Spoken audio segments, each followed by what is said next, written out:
by the title, An Abundance of Young African Leaders, but No Seat at the Table. Of course, the second report was really confirming what we've known to be true now, that there is a low demand for young African leaders. And so the Great Inclusion, a report looking at the inclusion of youth in governance and public service.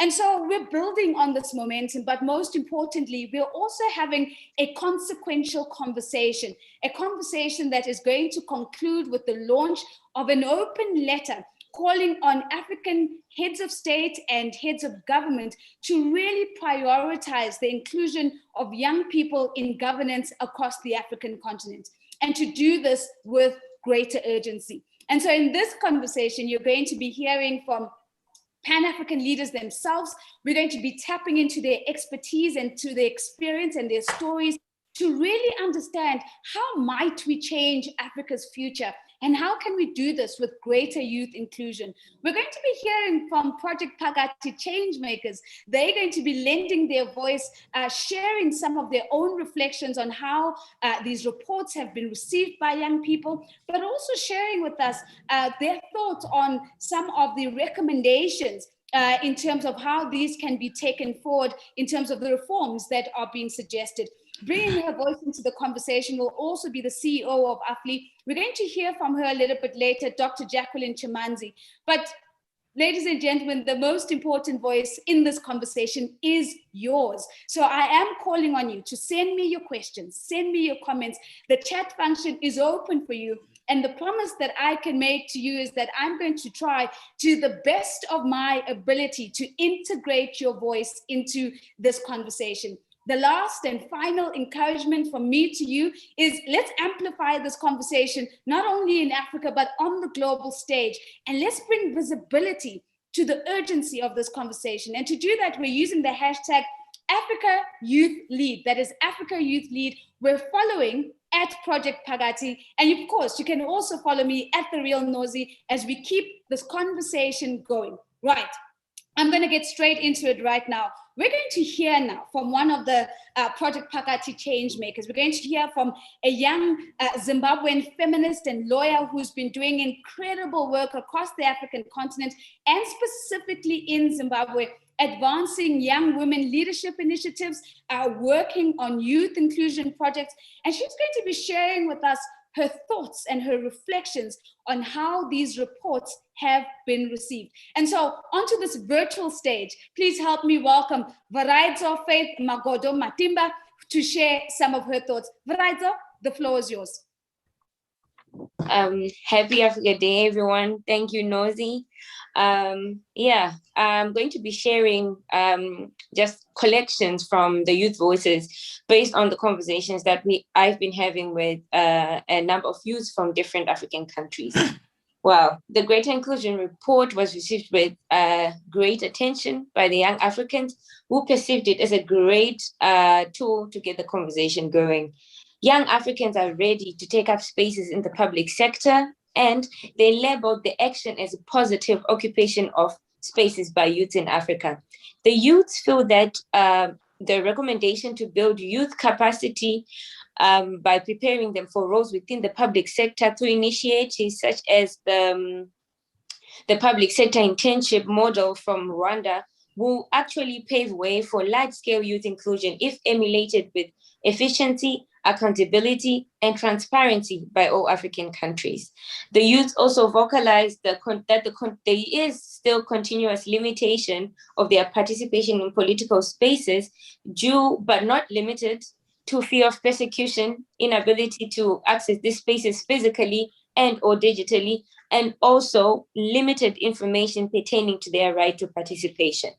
Youths further noted that there is with concern that there is decline in necessary cultures in the African continent, such as youth organizing and unionizing, and they also attached this decline as one of the hindrances in emulating examples such as the Nigerian model, the not too young to run campaign in other African countries. They did also view that this model was also an opportunity to revive the spirit of harmonized youth organizing in Africa. There were various recommendations that were put forward as pivotal in improving youth participation, and this included introduction of a mandatory youth quota, adoption and implementation of new models of financing for youth political organizations, there is a need for social and economic reforms to empower the youth, and accelerated empowerment of the rural youth. The young people in Africa commented that this report highlights the issues and they emphasize the point that young Africans are cornerstones and assets of every country. The young people also noted that their governments should actively increase the efforts for youth inclusion in the public sector to make sure that no youth is left behind. Young people are ready to take corrective and strategic measures to speak with one voice and collaborate for creation and support of initiatives that increase youth participation in the public sector and in political spaces. This is what the youth are saying, and they are definitely 100% behind the report and also the launch of the open letter. Thank you very much. Baraito, it's a fantastic representation of the youth voice as they respond to these reports. And I've heard a number of things. The one of these is that the conversation now has started. What we need to begin to see now is the outcomes of that conversation, the consequence of that conversation. You have re-emphasized the fact that young people saying we're ready and we're here. So let's just make sure that we begin to look at the different pathways to get young people into those governance structures and processes. I love the fact that you raised the rural youth as such an important constituent that we should not be forgetting in this conversation. And so when we talk about advancing, we need to be sure that we're doing that, leaving no young person behind. I'm going to leave it off with the beautiful point, Baraito, to say the most important thing that we're missing in this conversation, or it seems as if the continent is missing, is that young people are assets. So how do we use these assets to advance the agenda of building the Africa that we want? And so I do want to pause just to say to all of you that are already in the chat, please keep it coming. There's a lot of hellos, Happy Africa Day, and we are receiving those Happy Africa Days. Silas is already coming with questions. Silas, I'm going to try my best to bring your voice into the conversation. Kosazana Ndlovu is saying, great to see my sister Lindiwe on the panel. And we hope that Silas, that you're going to enjoy the conversation. At this point, ladies and gentlemen, I'd love to introduce our panelists who are going to be bringing their voices into the conversation. Now, I'm going to start off with Walter Mungare. Walter, I'm going to ask Walter, as we turn to him in a moment into the conversation, but allow me to introduce him. He is the Deputy Director for Youth Programs in the Presidency and Cabinet Affairs Office, this in the government of Kenya. Walter is going to be with us shortly. In his role, he's responsible for encouraging young people to participate in government projects and in private projects, and especially those activities that contribute to nation building. He is the key liaison between the government and the youth sector. Chieta Juru is with us here today. Chieta, welcome. Chieta is the chairperson of the Zimbabwe Youth Council Board. And the council's mandate, if we can just pause there for a second, is to advise the government on the needs of the youth and to increase opportunities for youth empowerment and youth participation. She's a fellow of the Southern Africa Apolitical Academy, a 2021 fellow, and a past curator of the World Economic Forum Global Shapers Harare Hub. I can see Linda was already smiling as I'm introducing Cheta. I would be smiling too, Lindiwe. And so I come now to Lindiwe Mazibuko, who we know is the co-founder of Apolitical, a non-partisan movement to diversify public sector leadership. She's a former parliamentary leader for the South African opposition, the Democratic Alliance, and perhaps to flag in this conversation, the first Black woman in South African history to be elected as leader of the opposition in Parliament. Lindiwe, welcome, and it's lovely to have you here with us as well. Mark Okoye, it's my pleasure to introduce you. Mark is a Nigerian politician. He's a public service official and state cabinet member in a number of states in Southeast Nigeria. He's served the state for the last 8 years in numerous offices. He's currently serving a 2-term as Commissioner for Economic Planning, Budget and Development. Now, to give a bit of an equivalence, many say this is almost the equivalent of understanding the role of Finance Minister, and we'll speak about that in a little bit later. You might be interested in knowing that he holds the record of being Nigeria's youngest commissioner since the onset of the Fourth Republic in 1999. And so, welcome, Mark. It's such a pleasure to have you in this conversation, and we're certainly going to be tapping your experiences. And then, of course, we get to Solomon Adodo. Solomon, thank you for being here. Solomon is the president of the National Youth Council of Nigeria. He represents over 100 million youths in the country. And one would say, if you look at that number, potentially the biggest youth council in the world.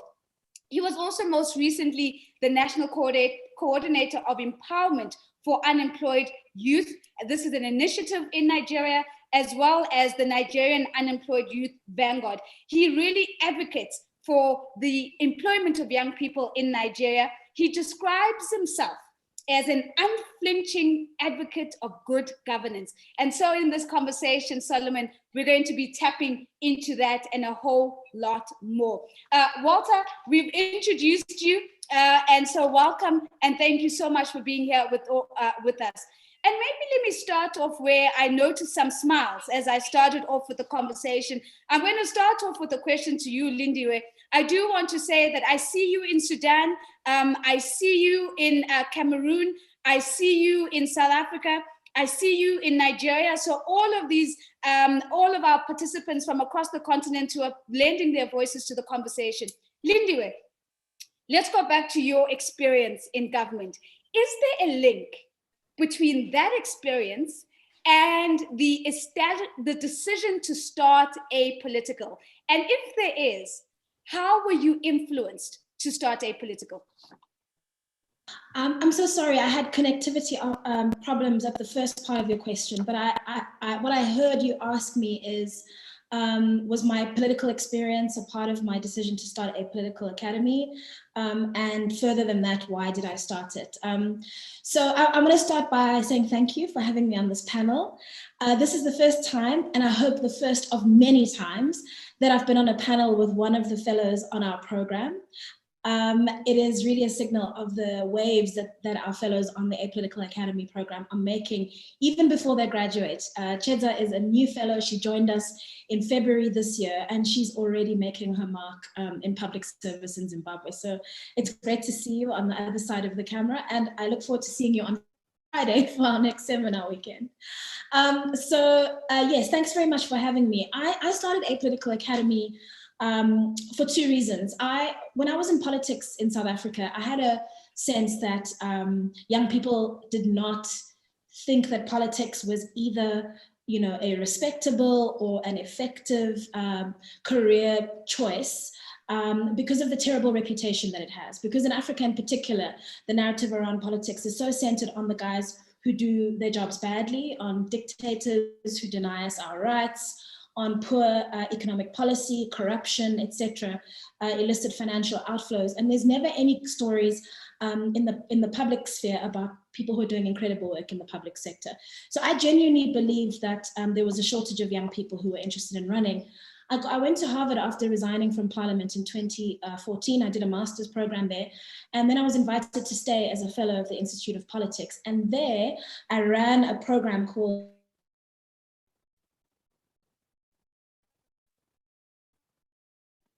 I'm just picking up there, Lindy, where we lost you there for just 10 seconds. So let's go back to your master's program at Harvard. That's where we lost you, if we can pick it up from there. Yes, so I met a lot of young African students who are studying in universities like Brown University, Boston University, and so forth, through a program that I taught at the university when I was a fellow. And they would knock down my door, join me for office hours, all to ask me the same question. How do I run for office? How does one get into politics? I'm here getting a world-class education. I want to go back to my country and serve in the public service.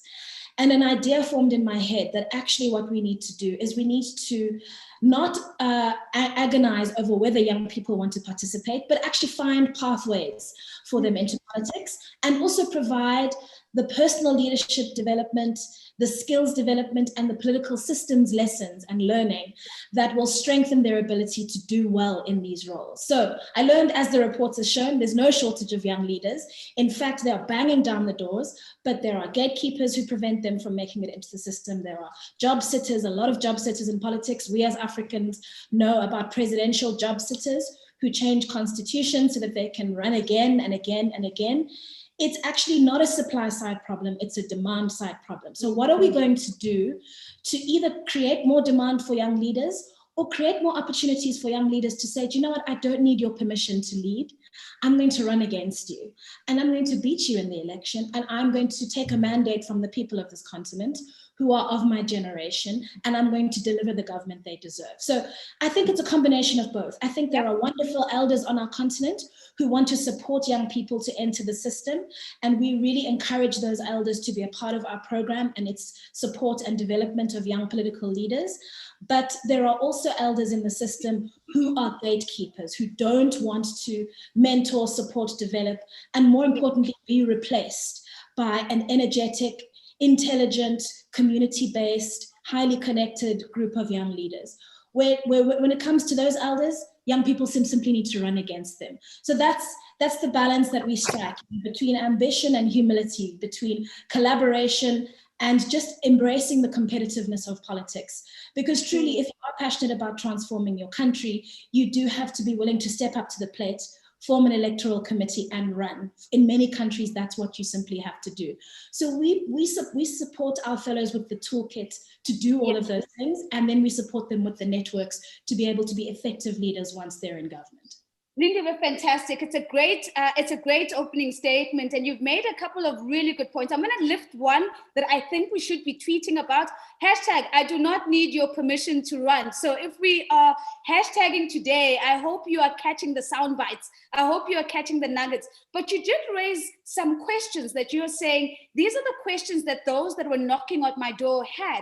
How do I run? How do I serve? What is my pathway? And so Cheta and Solomon, I want to come to you next, because I would imagine that part of the work that you do is helping young people to answer these questions. Cheta, I'm going to come to you first.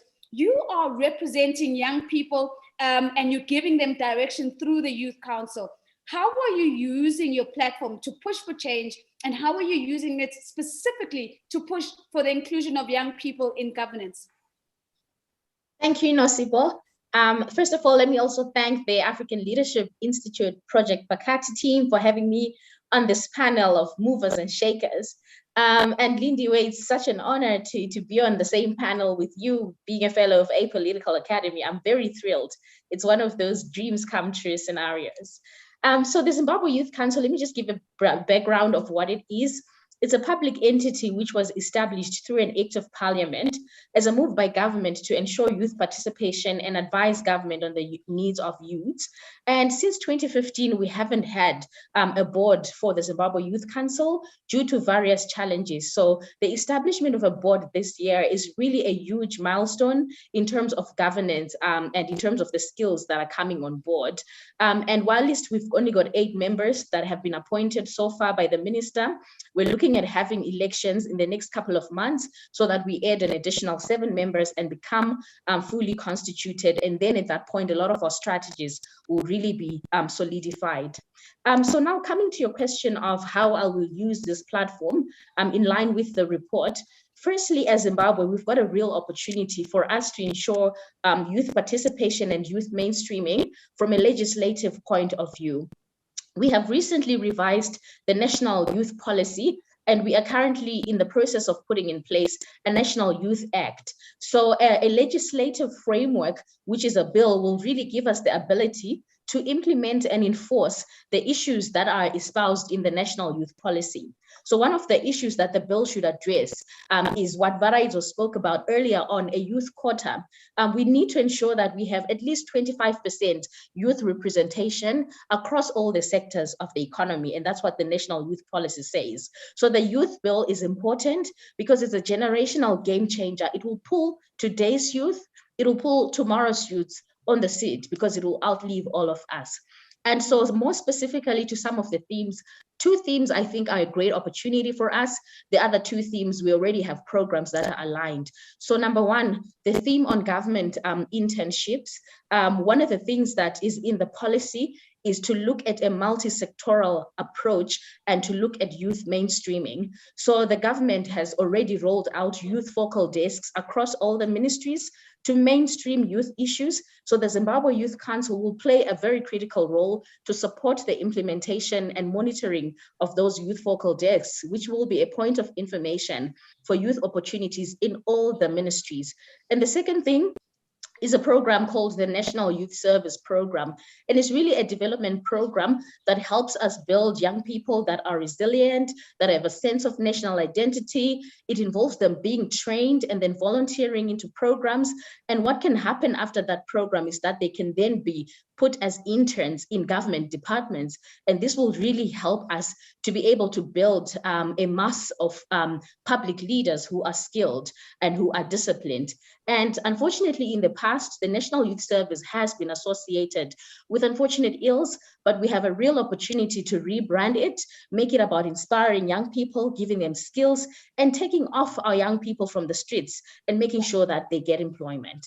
So those are the 2 main issues. And then lastly, under the theme of formalizing roles for independent young technocrats, once we address the issue of the bill, we can advocate for youth representation in parliament. We can advocate for youth on boards of parastatals because the bill will then support us to be able to do that.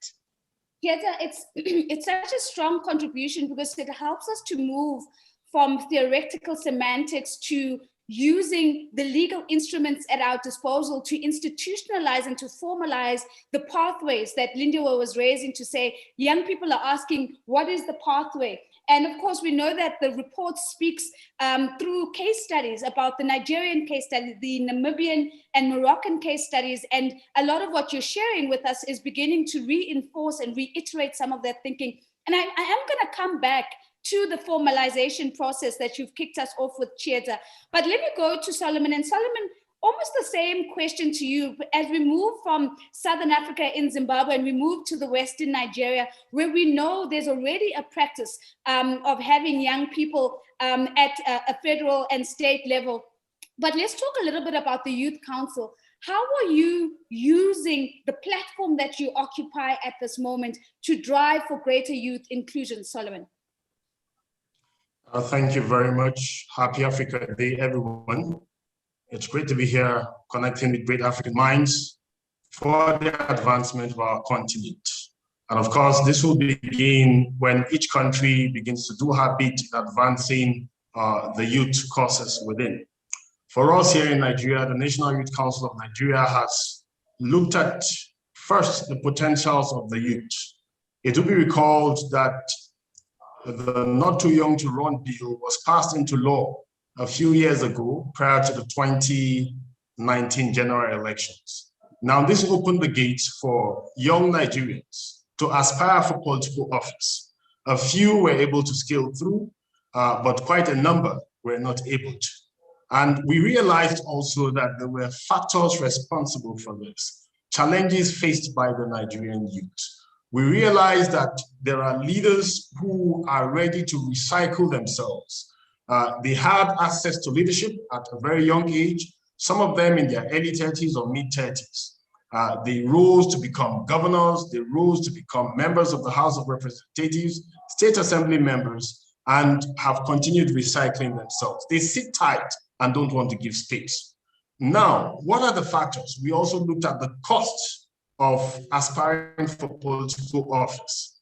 And we are advocating, pressing on government, calling on our government, the political parties, to reduce the cost of nomination forms here in Nigeria for greater youth inclusion. On the other hand, also, we realize that if we talk about inclusion of young people in governance, if we talk about youth occupying the seat of leadership, we must have strong reasons. What vantage points are we bringing in? Are we bringing better alternatives, or we're just aspiring to leadership because we are young? So we realize also that we need to equip the youth. We need to develop them to that point, knowing the ideals of leadership. That for us, leadership should not be about lining our pockets. Leadership should not be about embezzling the Commonwealth. Leadership should be about building a greater country. Leadership should be about community service. So we've embarked on a series of trainings for our youth on the right leadership ethics. What should be the character traits of a leader, so that if we come up with our strong points, the populace will see that there is a clear difference. That's on one hand also. Thirdly, we have also looked at the economic planes. We realize that if you should aspire for leadership, you should have a means of livelihood. You should have a means of contributing to the nation. So we are training our youth. We realize that a vast number of Nigerians faced by the challenge of unemployment are also prone to exploitation from politicians. So we have embarked on a series of economic trainings also for Nigerian youth. So these are the key areas we are looking at: personal development. We're looking at reducing the cost of aspiring for leadership, and also we are looking at equipping ourselves, knowing that we should bring a change within the system for the betterment of the country and the continent of Africa. Solomon, exceptionally well said, raising the conversation to also go to the experience of young people in office, but also those that are seeking, who've already put up their hand, who've already committed to the journey and the challenges that they face. I do want to read a quick comment from Hussein Abdul Razak. Hussein says, allow me to remind us all that we should also stop acting like the old men in leadership once we get that position. They change and become exactly like the leaders who denied youth in Africa a chance to participate in leadership positions and decision making. Now that's a provocation that I like. And so it's a provocation I'm bringing to you, Mark, as I come to you with the next question, because you were appointed Commissioner for Economic Planning and Budget in the state at the age of 30, which for all intents and purposes is young. And so maybe what we want to get a sense, I mean, Solomon used the language, he said, some young people scaled through. So you would be one of those young people that scaled through. What has been your experience as a young person who has a seat at the table? And also, how are you using that seat to create the space for more young people to not seek permission to run? An excellent question. First, I'd like to say thank you to everyone, and thank you to the organizers and the panelists, and also the people who've signed in to listen to us. Yes, I did break the record in the Fourth Republic as the youngest person to be appointed commissioner, but obviously with the work that Solomon had done in Yaiga, which I supported very strongly from my end. The minimum age was reduced from 30 to 25, and I believe there's 2 or 3 younger, much younger people who serve as commissioners in different parts of the country. So that clearly shows that all the work that went into that bill and the advocacy for it is starting to yield some good. My experience has been interesting. I got in at 25, actually. Most people don't know. Most people think I came into government when I became commissioner, but I came in at 25, and I was the next youngest person in the entire Anambra State government in 2011, 2012 was probably 48, 49. So it's not enough to get into office. There's to start to influence, to start to advocate, you also must sort of build the respect of your peers and also the respect of your principles.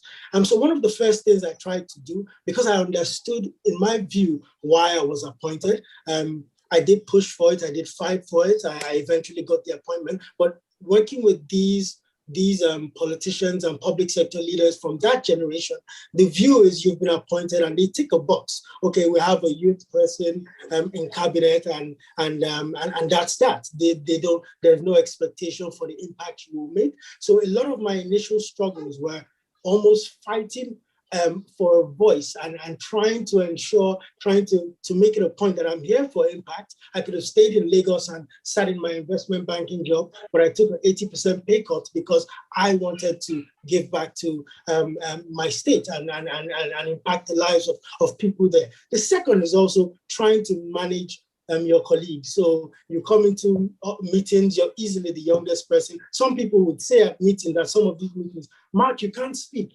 You could be my grandson. So, so in trying to buy their respect and sort of buy and grow an influence within the space, you kind of have to toe a line between being humble, being very respectful, but also being assertive and very clear in your communication on what you're trying to achieve. So that took me probably 2 to 3 years. And thankfully, some of the work that I did there got me to the point where I was nominated for commissioner a year younger than 30. And I was kicked out at the floor of the assembly when they were supposed to finally sort of approve my appointment.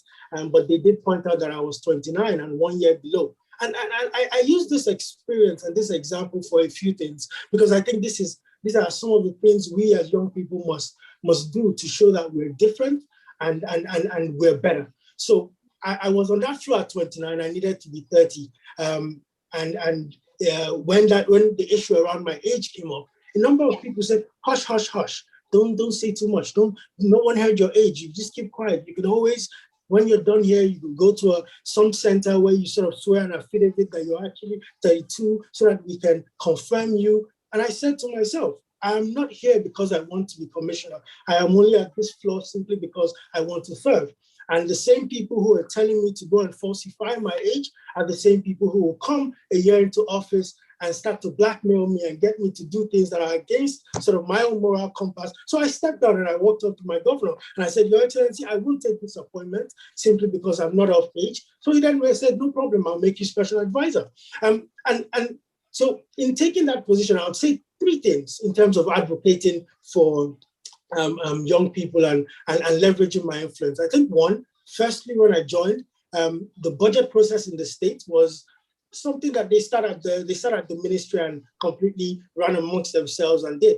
I insisted that all the youth organizations in the state, including National Youth Council, be represented on the state budget committee. They need to understand what their own commonwealth is being used for. They need to understand, they need to be able to have a platform where they can table issues that concern them. And number 2 is I tried to demystify the office of commissioner. When I was much younger, if you thought about commissioners, you thought about people who drove around with 3, 4 cars, people who had 5, 6, 7 mobile policemen sort of guarding them, made them very difficult, inaccessible. My contact details were everywhere. I dropped all mobile police security. I drive myself to work most times. People run up to me in airports, public spaces, ask for meetings. I'm happy to sort of share, just to continue to demystify the fact that we're public servants and we're not essentially the ones who should be governing and leading over people. We're servants of the people and constantly trying to change that mindset. I do have a number of points, but I'm sure along the way in the discussion, we'll definitely get the opportunity to share. Thanks. Mark, I think it's an excellent response. I mean, a couple of the things that you've given us is to say, look, even when we have the tools, the legislative tools, even if, as Chieta fights for a quota system, once you're in, how do we make sure that you're able to transcend some of those early experiences? And one of the words you didn't use, but certainly was loud in my ear as you spoke, is how do we divorce ourselves from a culture that says that young people do not have as much intellect or contribution as an older person? So how do we find the balance between our culture of respect and acknowledgement of the elderly without it becoming a way of silencing our voices and reducing our inclusion and participation? I've made a promise to the audience here that I'm going to take in their voices. So Walter, I'm going to come to you next. And after this, Walter, Lindiwe, Chieta, Solomon, Mark, I'm going to hold you to super tight responses so that we can get as many audience questions in as possible. But Walter, you're in the president's office in Kenya. You're looking after the youth portfolio. And so maybe let me just pause here and ask you the question, how well has Kenya really done when it comes to the inclusion of young people? And so essentially, I'm putting your office to the test. Walter? And I'm just checking on my screen. Walter, if you are there you are, Walter, go ahead. Can you hear me? Yes. We are, as a continent and as a people, we are trying to see how best can technology connect us. And so bear with us where the technology kind of fails us for a minute, but we're here. I want to thank everybody who's putting this conversation together. And I will be very, very specific. Let's look at Kenya, for example. How are the young people catered for in the country? Number one, constitutionally, the young people is recognized, and the constitution defines a young person and a youth in the country as between 18 and 35. Number two, we have a ministry that is dedicated to the affairs of the young people in the country, and a full state department that is focusing on the affairs of the young people. Number three, we have an entire youth policy that has full participation of private sector, other government ministries, agencies, making sure that the youth mainstreaming agenda is well taken care of. We have a dedicated fund called the Youth Development Fund that is dedicated to the young people of this country. We have what we can call, what I can term as the existence of the National Youth Council that our brothers and sisters from Nigeria have spoken about. We have the National Youth Service dedicated again in the country.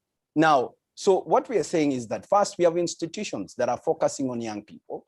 Two, we have policies and legislations that have been put in place to focus on the young people. And number three, right now as we speak, His Excellency, the President of the Republic of Kenya, is a global champion for young people's agenda, which an office that is looking at changing the lives of more than 1.8 billion young people across the globe. And that means beginning from Kenya. So then the question we must then ask ourselves as we have this conversation, where is the gap?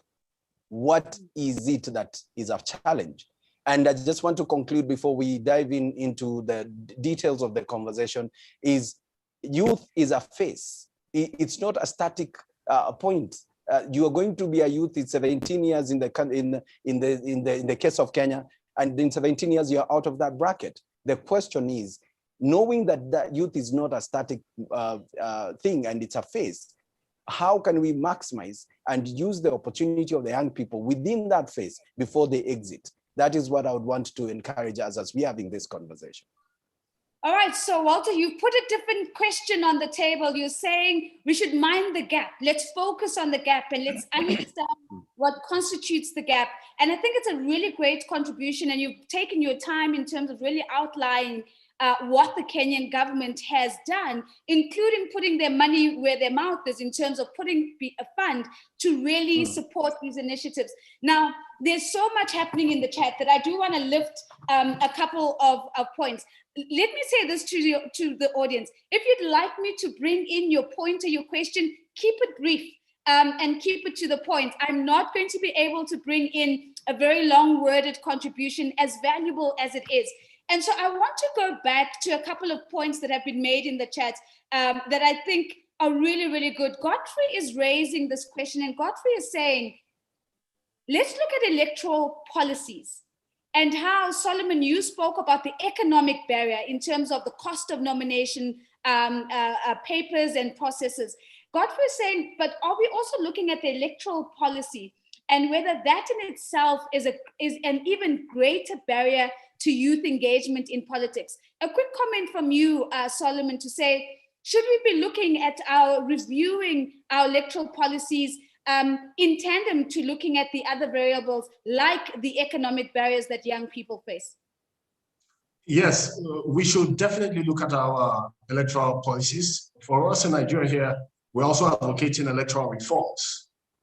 We are trying to see how the electoral laws can be repealed.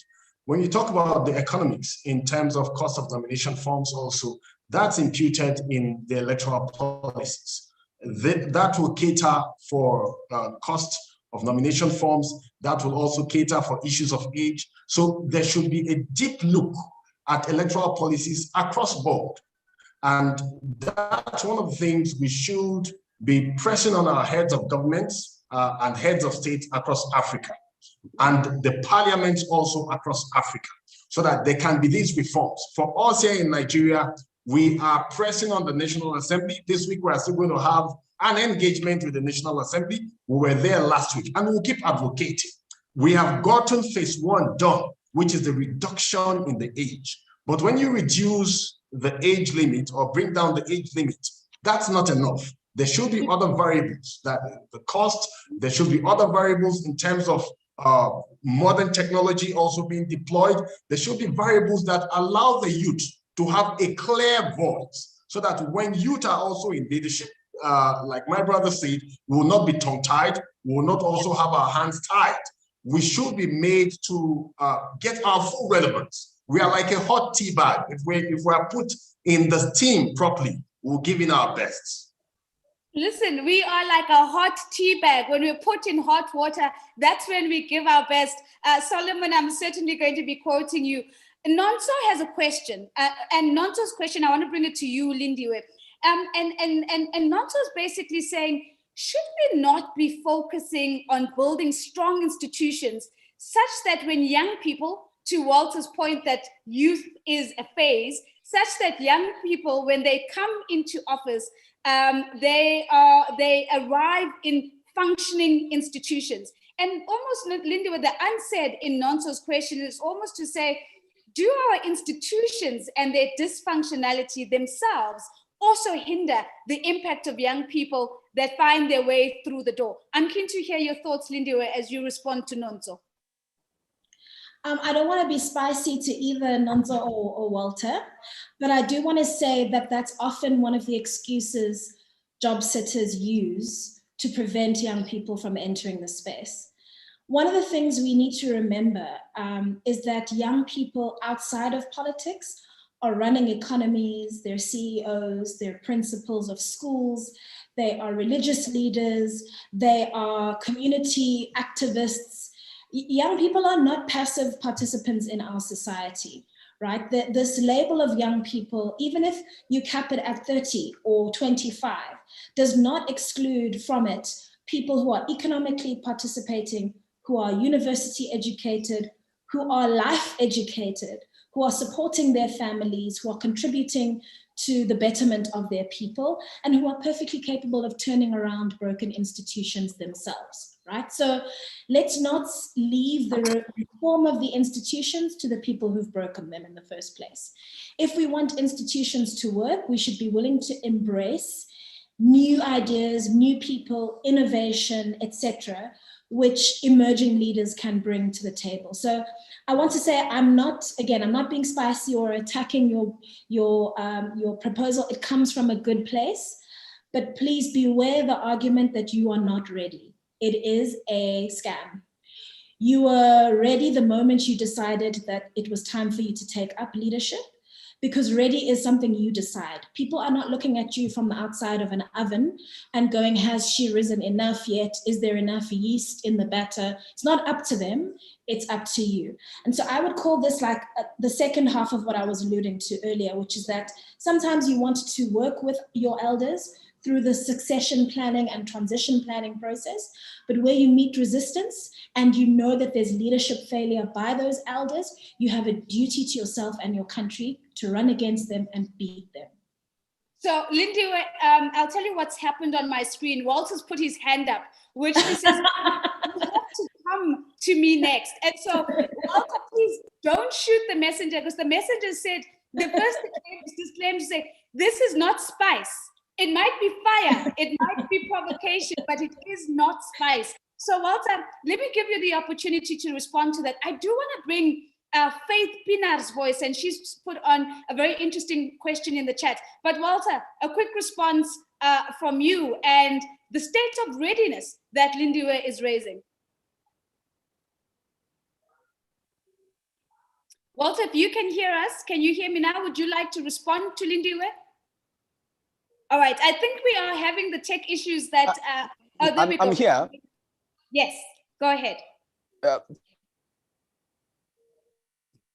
Actually, Lindiwe, it's not a response to her. As we said, this is a conversation, and it's important that we have this conversation candidly. When I asked where is the gap, if we don't begin to ask ourselves fundamental questions conversations and reality checks, we would have this conversation. It will be another wonderful webinar, and we will not be changing the dice. So that is why I was like, quickly, let me paint this. As young people, there is a quest that I've seen and I've seen happening around Kenya, for example, where young people fundamentally have a right to be in certain spaces. Now, if you approach it from a right perspective, that it's my right to be here, then you miss one opportunity called negotiation. How do you negotiate to be on the table? And once you're on the table, how do we contribute? And how do young people contribute from a fundamentally, this is a value I'm bringing onto the table as opposed from a right. And I'm thinking maybe it's time we started to think, how do we negotiate around the table? Because the future is ours. The future is for the young people. It's not about these old geezers like Walt and the team. But the question is, are we beginning to have the art of negotiation when we get into those spaces? I thought I should just say that quickly. No, Walter, I'm glad you said it, because I want to bring it to Mark. Mark, I'm not making you the referee. We are not fighting, as Walter said. But I do think it's important to test this against your own experience. You are a young person with a seat at the table. Do you believe that you are at that table because you have a right to be there and to represent young people? Or are you there to negotiate for your voice to be heard and your views to be considered in the discussion at the table? Is it about rights? Is it about negotiation? Mark, what's your view? I think, honestly, I do think it's a combination of both, if you ask me. I don't think there's one right answer. I look at an example, looking at the report that was put out, talking about the average median age in Africa being 19, the sort of average age of leadership on the continent being roughly around 60, 64 or so, and only 3% of the continent falls into that age bracket. So from a mathematical standpoint, it's our right as a generation. That's number one. Now, number two is, when you get there, what do you do when given that opportunity? Do you sort of see yourself as you and your family that have been appointed, or do you see yourself as representative of a huge millions of people across the continent and within your own country and state? So for me, it's really a combination of both, and essentially what you're able to do given that platform. You have to almost, my view is that, and I'm going to end with 2 points. One, you almost have to be willing to lose that job so that you can stay in the job and build the right influence. Because sometimes these politicians, they get this view that because everyone wants a political job and we want to hold it so tight, hence we will do what they want us to do to ensure we keep those jobs. But I'm willing, and every young person, we're bold, we're innovative, we're disrupting every other sector. When given the opportunity in public sector, we should show them that there's a new sheriff in town and there's a new way to do business. That's number one. The second thing I did want to touch on was, in my view, being young is neither here nor there. It's almost like what you have to ask yourself, what are you bringing to the table every day you go into the office? How many other young people are you helping to give opportunities? My entire team, 80 to 90% of them are under the age of 30. We do have the expertise. And I don't like to hear that we don't have finances. Sorry, Nosy, I just wanted to address this. I don't want the discussion to ever be about rejigging the electoral reform or ensuring that we're reducing the cost of running. I don't believe so. If you look at the last 2-3 years and some of the critical issues, NSARS, the key protests across the last 3-4 years on the continent, it's been driven by young people, and we pulled funds totaling 100, 150, 200, 300 million naira to champion these sort of movement. That's one. Two, if you look at the tech space and the amount of money that is coming into Nigeria and other parts of Africa, it's really sub 35 kids that are driving this. So the money is there. We just have to find better ways to convene and get ourselves working collectively to achieve a common goal. My view. Thank you. So Mark, you, instead of playing referee, you showed up as an absolute statesman, that is with absolute diplomacy, emphasizing that it's both and, it's both the right, but it is also about negotiating the political space. Solomon, I will give you an opportunity to respond to some of those comments around the economic barriers, because one of the things that comes to me as Mark speaks is that the same people who are funding political parties that have no young people in their leadership could be the same people funding political movements for young people if money was a question mark. But I don't want to go there right now. I want to go to Chetsa, and I want to raise this question that Faith is raising, Chetsa, in the Q&A. Faith is saying, okay, this is a great conversation, thank you, but could we be building more transnational networks for youth inclusion? Are there strategies that would allow the young people and their movements and their organization, to the point that I think Raitza was sharing with us earlier, that if we would be able to do this, we would also just have more capacity and more voice as young people. Chet, I'm keen to get a sense of whether the Zimbabwe Youth Council has ever considered a relationship with or a partnership with the Nigerian Youth Council as an example. Thank you, Nosipo, and thank you, Faith, for that question. I think it's an incredible question, and it's one issue that has popped up in our discussions. For starters, number one, at a national level, there's an element of us wanting to include everybody and not leave anyone behind. So the first mandate that we have and that we are addressing before we look at transnational or partnering with others is how do we make every young people involved and part of what we're doing? So currently we have had an approval of a decentralization in line with our national strategy of devolution of government. And so we were mainly focused in Harare, but now we are decentralizing into the provinces. We want to go into the districts so that no young person is left behind. And then the second element that's there, we also have another youth demographic that's usually left behind, which is the diaspora community. We've got over 4 million Zimbabweans that are outside Zimbabwe, and contributing to your company, to your country shouldn't be limited by you being physically present. So it's an important point to say, how do we make sure that all young people, including those in the diaspora, while they're pushing their own goals, they also find a way of being able to give back and being able to participate in the national issues. So that's one priority that we'll be looking at. And then to the point of how do we also collaborate with other youth associations, it's a great point, and it's something that kept on crossing my mind as we were having that discussion, because there were such rich conversations and rich examples that were coming from the Nigerian Association. And it has been raised to say, how do we create a platform for us to come together and put our ideas together, learn from each other, and co-create some of the solutions? Because at the end of the day, we want to succeed as youth in Zimbabwe, but more importantly as youths in Africa. So that is something that definitely we should take up. Thank you.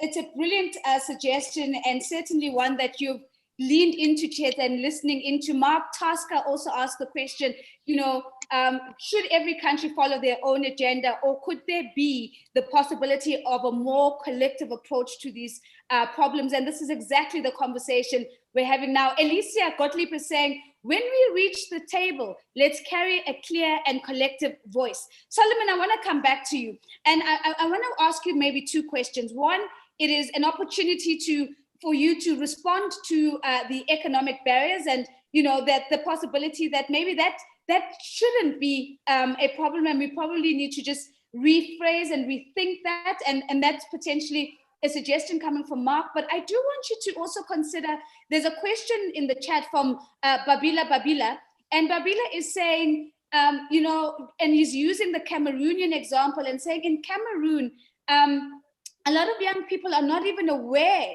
of the youth councils and how these can be a pathway into governance. And maybe, Solomon, if you could share one or two insights for young people on this call who don't have youth councils, how do you begin to get organized in a way that has consequence and in a way that creates a clear pathway for young people? Solomon, over to you. Thank you. First, there are no barriers. Even the economic barriers can be scaled and overcome.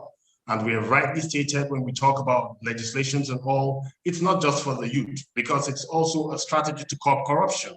It's a strategy to ensure that we get the right leadership in place.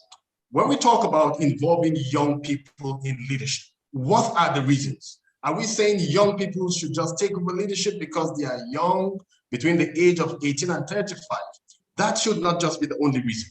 It should be that we are bringing something different, a sort of different degree of competence, a sort of pain in our heart at where our continent is presently, and that strong urge to drive her to the point where she should be, that we should not just be the dregs of the world waiting on other countries, other continents. We should see a change. So now, on the issues of economic barriers, or whatever barriers that they are for us at the National Youth Council of Nigeria, like we rightly stated, we are devising means, a holistic approach to contain them, to scale them. And we will advise other youth councils, other youth bodies also, to adopt their own models according to their felt needs and according to their comparative strengths and advantages. Going to the issue of the youth councils across Africa, of course, I'm aware that there are some countries that do not have youth councils. We should begin to organize. There are different avenues for organization. For us at the National Youth Council of Nigeria, we have tinkered on the idea of linking up with other African youth councils and also visiting other African countries. There should be a peer review mechanism. We are talking about the advancement of Africa as a whole. As Nigeria is moving forward, we should have a trickling positive impact on Cameroon so that we can lift her forward. If one country advances and the other does not, of course, there will be a pullback. So it's a system to pull everybody forward. So one, we are going to forge linkages with other youth councils. Two, for countries that do not have, we will engage with those youths, some sort of political exchange, cultural exchange, exchange of ideas, a mechanism and a passion. We are talking about changing Africa's future. That should be our drive. As young Africans, we are not saying, I want to be president because I want to be president. We are not saying, I want to be a senator because I want to be in the House of Parliament. We are saying, I want to get into leadership because I have realized that Africa has potentials. Our potentials are wasting and not being translated to productivity. I want to be in leadership because I realize that Africa is not where she should be. The Pan-Africanists that dreamt of a greater Africa did not implement their dream. They only dreamt and remained in bed dreaming. Can we bring these dreams to limelight? Can we bring these dreams to fruition, action, result, productivity, so that Africa will take our pride of place in the Committee of Nations? This is our drive, and this is what we should be doing, picking ourselves country by country, standing shoulder to shoulder, supporting each other as we advance forward for a better Africa. So Solomon, I won't say you've started a fire, you fanned the fire, because I think this fire has been burning for the last almost an hour. And I want to just pick up a point here. Ken Mazu says, there's energy in this room that could power the entire continent for the next decade. Guys, our power issues could be solved by just these panelists being put together in one room. And Solomon, as you were speaking, I'll tell you a couple of things happened. A couple of hands went up. Mark, Cheta, Lindy were all hands up. Walter came back on screen. So there's certainly a lot that you want to share. So I'm going to give them an opportunity to respond to some of the things that you raised. And while we do that, Cheta, I'd like for you to maybe also think of an additional thing, and that is African young people in the diaspora. Are we doing enough about creating pathways for them to have impact back home? So Cheta, let me start off with you. Lindiwe and then Mark. Cheta, go first. Thank you, Nosipo.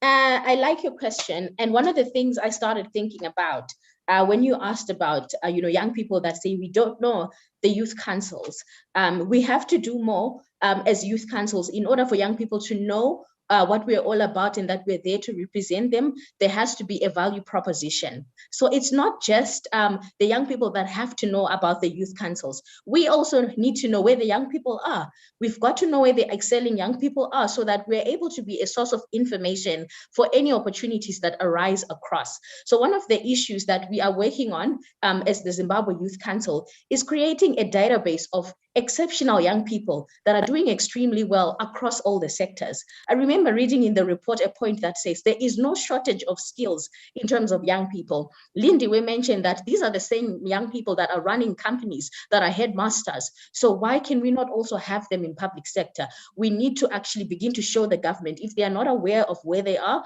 let's create a database for young people in Zimbabwe. Let's create a database for young people in Africa. And then they begin to see the value that we add, because then when their board placements will say, let's have young people, and these are the young people, and then we can show it to the people. And then another thing for young people is for us to organize ourselves as well into registered associations. Many a times you want to walk alone, but there's an opportunity for you, for example, if you're in agriculture, to be part of the Young Federation of Young Farmers, Federation of Miners, where you're able to pull collective efforts, register joint ventures, and be really organized so that we know the youths that are excelling by sector. And according to our ZYC, we've also split our young people into sectors. So if there are opportunities, for example, that the Ministry of Land is putting forward, we can say these are the young people, they are already organized. So it's also important for us to do that. And lastly, are we doing enough for the youth in the diaspora?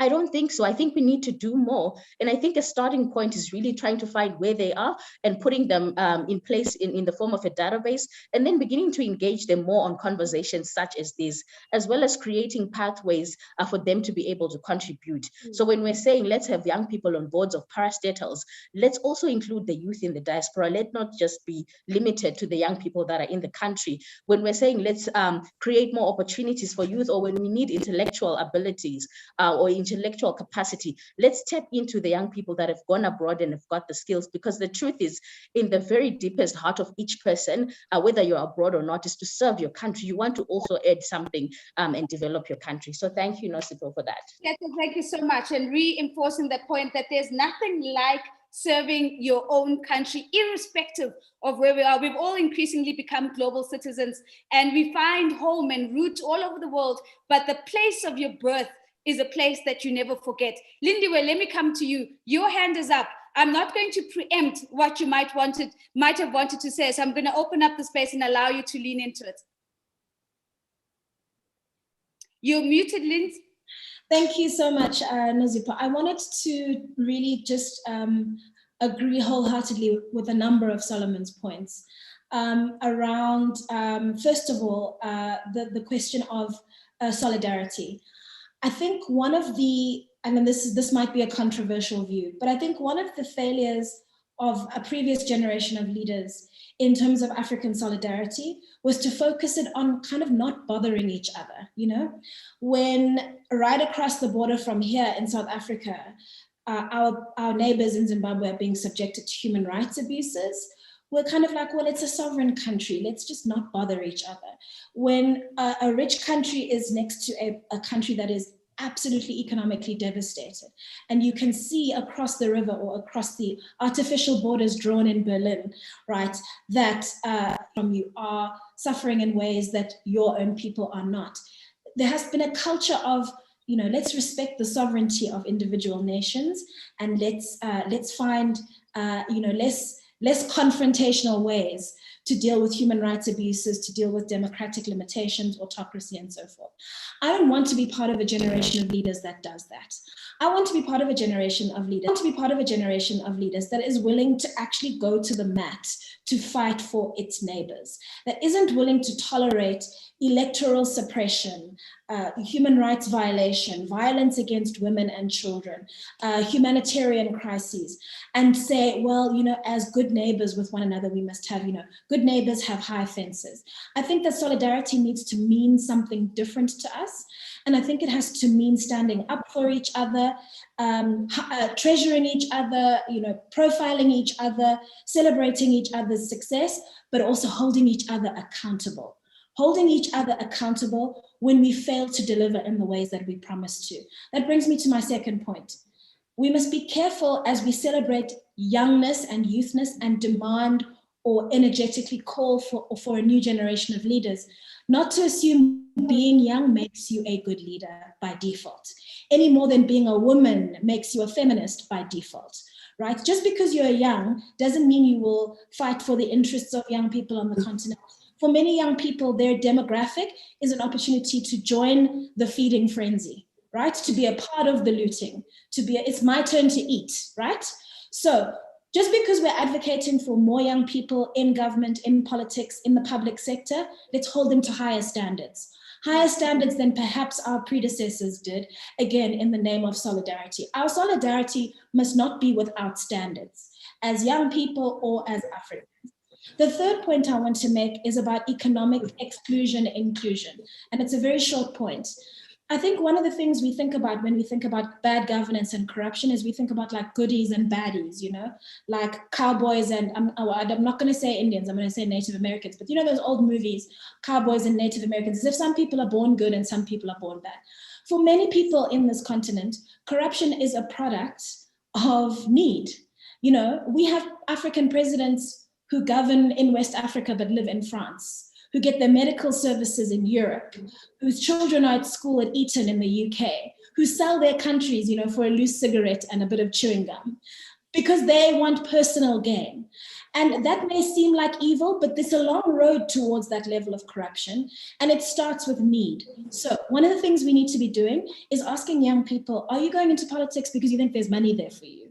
Or is there a vulnerability for you in terms of your personal finances where the difficulties of running for office, finding a campaign, etc., might land you in a situation where someone offers you a bribe and your the electricity's been turned out and your brother has been credit listed and your nephew's school fees need paying, and you go, you know what, I'm a member of parliament, let's do this, right? So one of the things we take very seriously at the Apolitical Academy, and we're building a program for this, is personal financial accountability, responsibility. Your money is your money, the state's money is the state's money. Your job is to implement good governance on behalf of the state. And I think that's one of the sort of taboo conversations that we need to have. So again, we don't have a new generation of leaders who exchange, you know, fancy watches. I'm not going to name names. In my own country, there have been leaders, young leaders, who've exchanged fancy suits and fancy watches for a mortgage on their entire country. Truth to power, a courageous conversation. We're calling a spade, but if there's anything, I'm also going to be tweeting, my money is my money and the state's money is the state's money. Imagine if that was a mantra that was alive and well today. Mark, you've got your hand up. I want to give you a chance to speak, but as you do, there's a question from John. Mark, if you could respond to this. John says, guys, I hear you, but what about fragile states? What about states where there's already a lot of instability and there's a lot of fragility? And I'm paraphrasing his words now. Can we really afford to have young people in these spaces provoking what potentially is an already unstable situation? I'm keen to hear your thoughts on that, Mark. But first, I'm sure you had some of your own thoughts you wanted to lead with. Thank you very much, Nosy. So I did have just thoughts or maybe a comment around sort of what Solomon was saying, and it's really to support it, but perhaps to be a bit more practical. 10 years ago, before I got into government, and I was some young investment banker in Lagos, earning my living, working my long hours, I did not know what National Youth Council was. I had never come across it. I had never heard of the organization.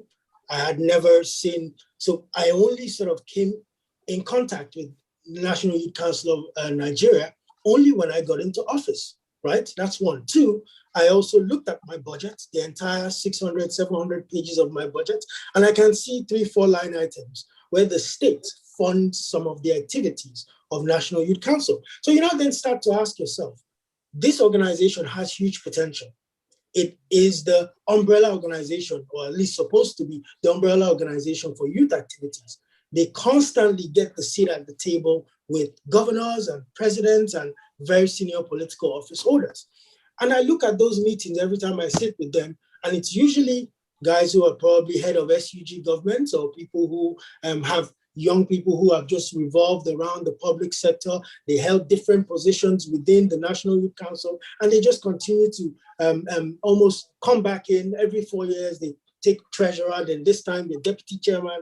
My question is, how can we convene? How can we fund ourselves? How can we truly use that as a platform to drive greater change if we don't have a Nigerian Union of Journalists, the NYSCN chapter, part of that? We don't have the engineers, we don't have the techies, we don't have the financial service, young men and women, people in technology doing great things as part of that organization. How can we find ways to self-finance our activities? How can we find ways to sort of self-elect our officers without any sort of political interference? In my view, is these sort of practical steps, if we address them, then we find out that these organizations can have more impact. So Solomon, I'm not saying this is what is done at federal. I'm just saying I've been in state government for the last 10 years. And these are the issues that I see on a daily basis when I engage with National Youth Council, even though I try to help them, but I'm constantly pointing to them things that I think they ought to do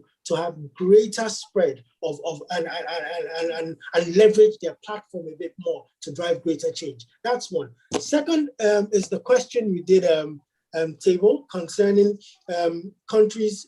Would you like to say something? Yeah, no, I'm literally giving you 10 seconds to finish. No, of course. I mean, it's a bit difficult when you start to think through, countries that are currently in political turmoil and great instability and the role of young people. But my view, and this is one misconception I think we as young people have to educate ourselves and the greater generation of young minds is, public service is not only sitting as commissioner in the office. Public service is not special assistant to the governor on health. Public service is literally volunteering at the community hospital and ensuring that more lives are saved. Public service is within those countries that are suffering from political turmoil and instability, being there at refugee camps and ensuring that kids can be taught education in spite of what's going on around them, ensuring that the doctors amongst us are catering to those people. So there's different aspects and channels that we can use to engage, and it sort of starts to add to our pre-political CV, and that's really what we leverage when we do get the opportunity to step into these offices. So public service is NGO, public service is volunteership, public service is internship, public service is also civil service and political participation at the executive level. Thank you. Mark, it's a beautiful way to wrap up the conversation, and I'm going to say, try and repeat what you've said in one line. Public service is about service. And so as we wrap up this conversation, if one thing has been loud and clear, is that there is an abundance of bright young assets that are waiting to be in service, to deliver and to birth the Africa that we want. Agenda 2063 will not be delivered by the people who are in their 60s today. They will not be there. And so it is important that we keep in mind of that. Now, I've noticed that Solomon's hand's gone up, Mark's hand's gone up. I'm going to ask my panelists, also Mark is an old hand. I do need to move to 2 or 3 other items. And if I can, I will circle back to get a final comment if there is any time. But Solomon, I feel horrible that I'm not going to hear your voice, and I'm going to ask for your forgiveness as I proceed. We're going to proceed now and hear from another Project Phakathi Changemaker, who's going to just share with us how young people are taking into consideration the reforms that have been articulated in these reports and how they are advocating for these reforms in their various spaces. And so Dennis Kisubi joins us now. He's currently the team leader at Give Hope in Uganda, and he does phenomenal work in terms of driving youth-led community-based, driving a youth-led community-based movement in Uganda. And so Dennis, thank you for being here with us. Let's give you the virtual floor as you reflect for us some of the thoughts on the reforms from the perspective of young people. Thank you, Madam Moderator, for this wonderful opportunity you have granted me. I thank the panelists of the day for the good knowledge you have shared to us. To answer the question, Madam Moderator, I appeal to all you. Can I ask you to pop your camera on for us? We'd love to see your face as you share this presentation. Go ahead.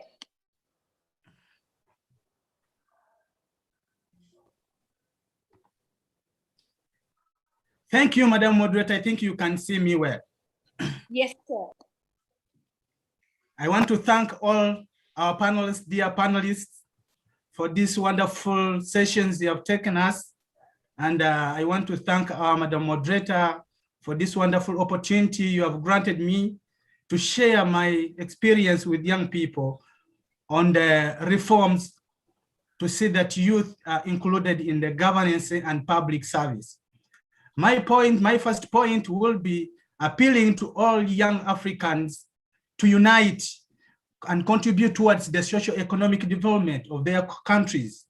As young Africans, we are the majority of the Africa, and whatever we do has to have an impact on our continent, Africa, and our respective countries. So we need to put aside our differences and petition for youth inclusion in governance and public service. Youth inclusion in governance and public service is very crucial, as we have seen and heard from our panelists, in order to strengthen the governance structures and deliverables of Africa governments. Therefore, creating an enabling and equitable environment for youth in Africa is unquestionable. Young people should not just wait for their governments to give them a seat at the table.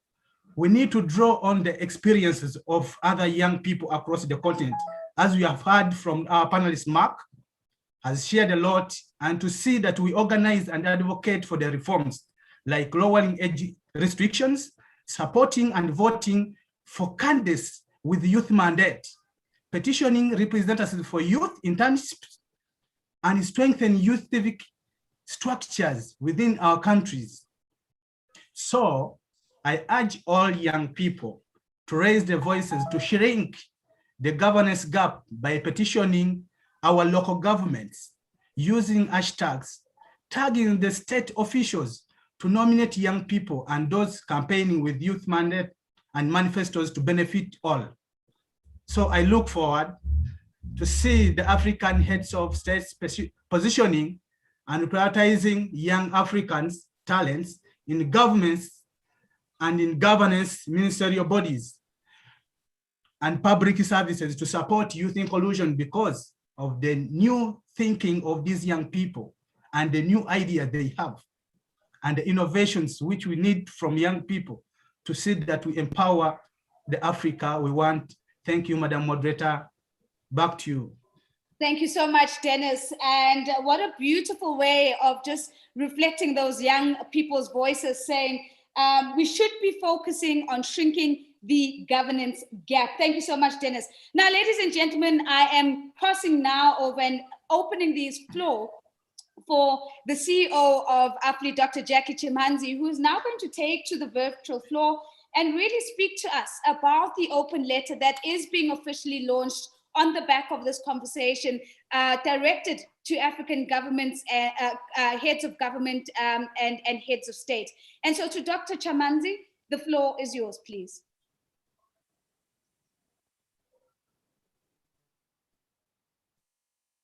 So Jackie, if you are there, if you could, there we go, fantastic. Lovely to see you and welcome.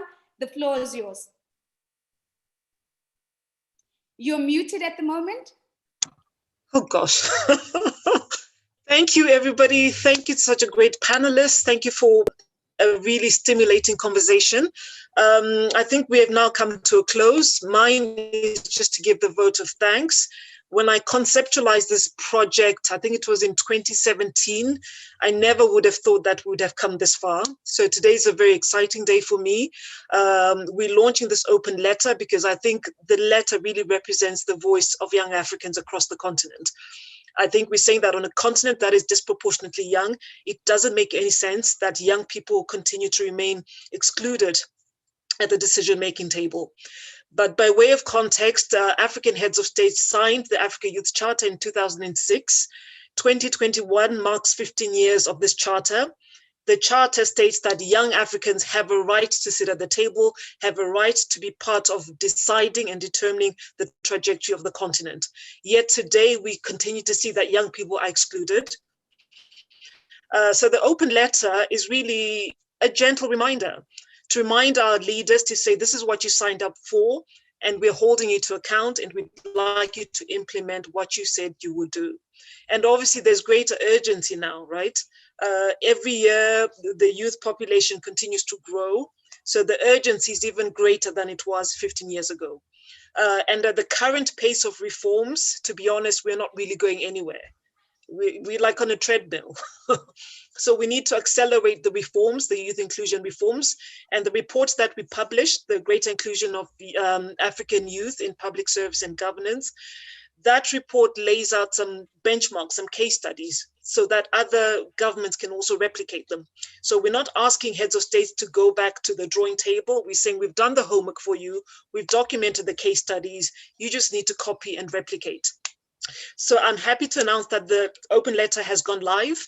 And of course, today is a very significant day, being Africa Day. It's a day when we reflect on Africa's past, its present, and its future, but more so its future. And that future needs to be one that is inclusive. And inclusive not just in terms of gender diversity, but also inclusion from a youth perspective, given Africa's very peculiar demographic profile. So we hope the leaders will hear this.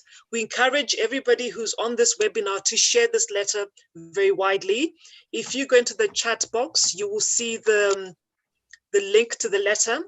So please click on the link and please share widely. We need as many leaders to hear our plea, and also if you can put some pressure on them to respond, especially some of you who work with presidents and who represent youth, please make sure that this letter is amplified so that we get the response we'd like. Thank you very much for stimulating conversation, and yeah, thank you. Thank you very much to Dr. Jackie Chima. She is, of course, the CEO of AFLI, and really creating the space for us to have this conversation, but also, as we've said at the beginning, that this is a consequential conversation. And out of this open letter to African governments and heads of state calling for greater youth inclusion, which has gone live. Now, I'm seeing even more hands are going up in the last 7 or so minutes. And so I'm going to ask for half forgiveness in the sense that I am going to give you a chance, Walter. I am going to give you a chance, Solomon, but I am going to give you 30 seconds because we have a final item as part of our program, and we have a hard stop at the bottom of the hour. Now, Solomon, your hand has been up, I think, for a good 10 minutes. So let me give you a quick opportunity. Is it a response to the open letter that you'd like to add your voice to?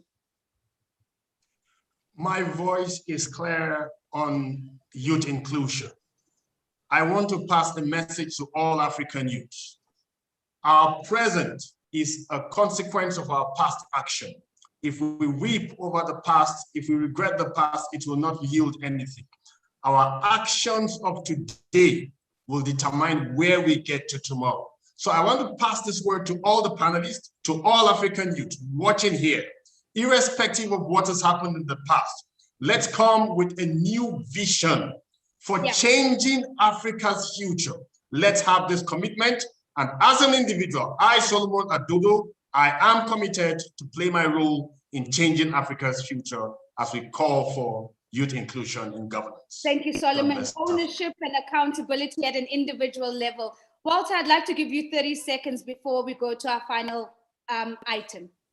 Thank you very much. I will use the 7 seconds that Solomon did not make use. That makes mine 37. But thank you very much. We are being too smart. We are spending a lot of time talking. The action is not out there. We are not having governments that are accountable. We are not having smart governments. We are smart on the table. We have ideas on the table, but we are not actualizing those. We have numbers. We have African and young Africans in good numbers. We are not translating those numbers into a value. I want to add my voice that first, I work in the office of the president.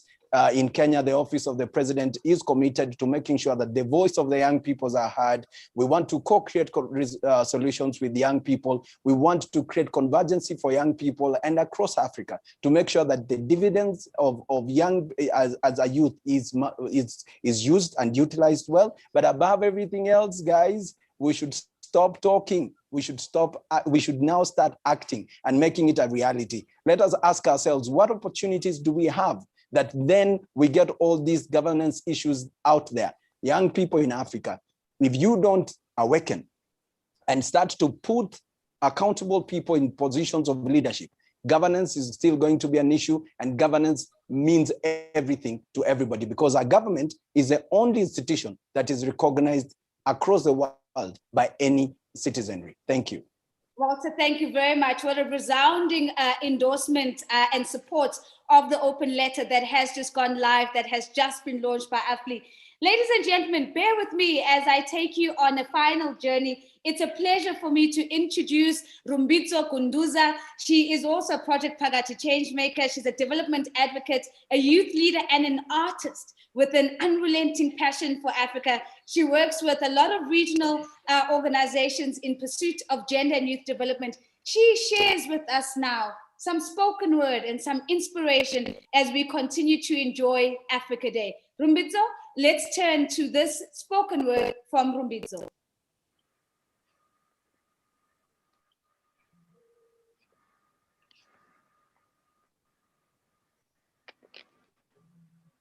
Tell me, what do we do when home is a nest of thorns? Tell me, what do we do if home feels like a nest of thorns? Is home meant to be a nest of thorns? This is what we ask ourselves as young Africans deep in the trenches of this life. They say young people never fought the liberation wars, yet every day we lick our sores from fighting to see tomorrow, so that we can see the sun as she rises, so that we picture how it feels like to have freedom if we too were to rise. But what's the point of dreaming if we never get to sleep?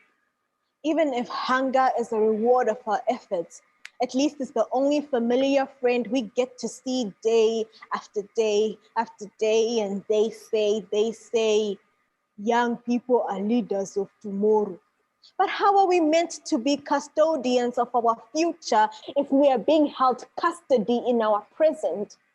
What do we do when home feels like a nest of thorns? We could leave, but then the seas are full of rejection. They hate our skin and they curse our accent, so we stay. The home isn't meant to be our last resort. It's meant to be the world's best resort. So we cannot sit back any longer, but rather we need to bring back the true meaning of independence so that our forefathers know that their sacrifices were not without honor. And we should gently remind our current fathers that facts and figures are not liars. I mean, Africa is the youngest continent on the planet with the average median age of about 20. 70% of Africa is under the age of 30, yet 3% is over the age of 65, and we wonder why that is the average age of heads of state. So dear esteemed elders, an intergenerational collaboration is no longer just a good suggestion. It's a matter of urgency and action, and correction. Young leaders are not leaders of tomorrow. We are leaders of today. So where my young leaders at? Young leaders, what do we do when home is a nest of thorns? We fix it.